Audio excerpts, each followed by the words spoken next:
Hello বন্ধুরা, সবাইকে জানাই ঈদ মোবারক। আপনাদের সকলের ঈদ কেমন কাটলো অবশ্যই কমেন্টে জানাবেন।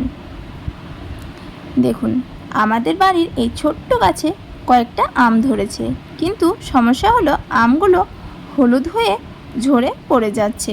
তাই ভাবলাম এই ছোট ছোট আমগুলো দিয়ে আচার বানানো যাক। তাই এই ছোট ছোট আমগুলো আমি কুড়িয়ে রেখেছিলাম। দাঁড়ান আপনাদেরকে দেখাই। এই দেখুন, এরকমভাবে পুরো পেকে যাওয়ার মতো হলুদ হয়ে যাচ্ছে, তারপর ঝরে যাচ্ছে। তাই আমি আমগুলো কুড়িয়ে রেখে ভাবলাম আচার বানাই। চলুন রেসিপিটি শুরু করা যাক। আমি আমগুলো প্রথমে ভালো করে ধুয়ে নিয়েছি, তারপর কেটে এরকমভাবে কুশিগুলো বের করে পরিষ্কার করে 5 থেকে 6 মিনিটের মতো গরম জলে ফুটিয়ে নিয়েছি, যাতে আমের গায়ে যে কালো কালো হয়ে যায় সেটা যেন না হয়। তারপর কড়াই চাপিয়ে দিয়ে কড়াইয়ে দিয়ে দিয়েছি 1 চামচ মতো 5 ফোড়ন। 5 ফোড়নটাকে খুব ভালো করে ভেজে নেব। বেশি ভাজার প্রয়োজন নেই, তাহলে একটু তেতো তেতো ভাব লাগে।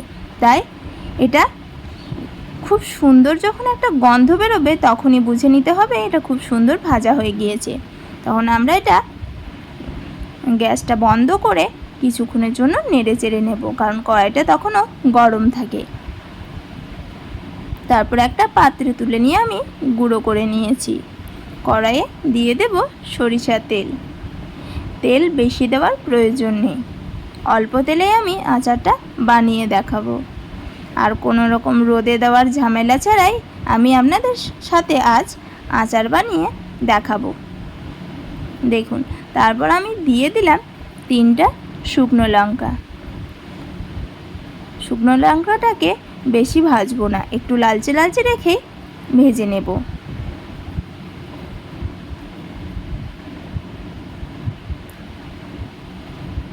আর আপনারা যারা আমার চ্যানেলের নতুন বন্ধু তারা তাড়াতাড়ি চ্যানেলটিকে সাবস্ক্রাইব করে পাশে থাকবেন, যাতে আমার নতুন নতুন রেসিপিগুলি সবার আগে আপনাদের কাছে পৌঁছে যায়।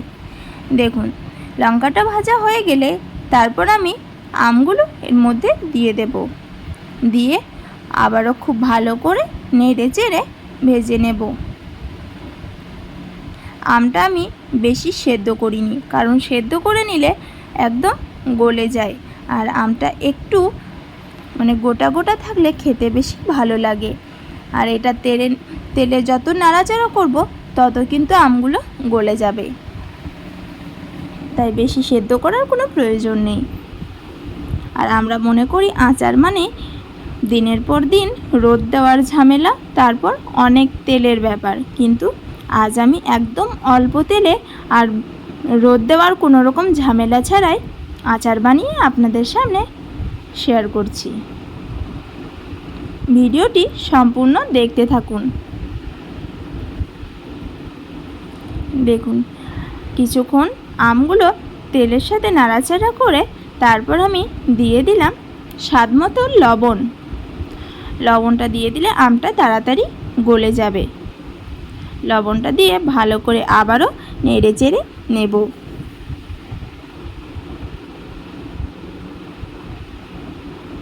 এখন যতটা আমটা গোটা গোটা আছে শেষ অবধি কিন্তু এতটা থাকবে না।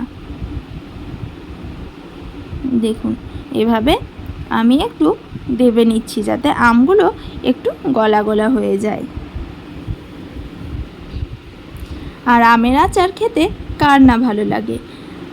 আমার তো মিষ্টি আচারের থেকে এই টক ঝাল আচারটা খেতে বেশি ভালো লাগে। আমি দিয়ে দিলাম সামান্য পরিমাণে হলুদ।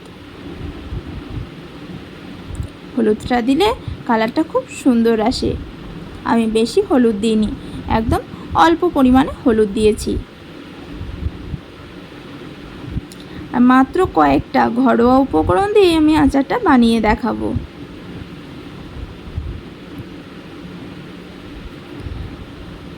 তারপর দিয়ে দেব 1 চামচ মতো আদা রসুন বাটা।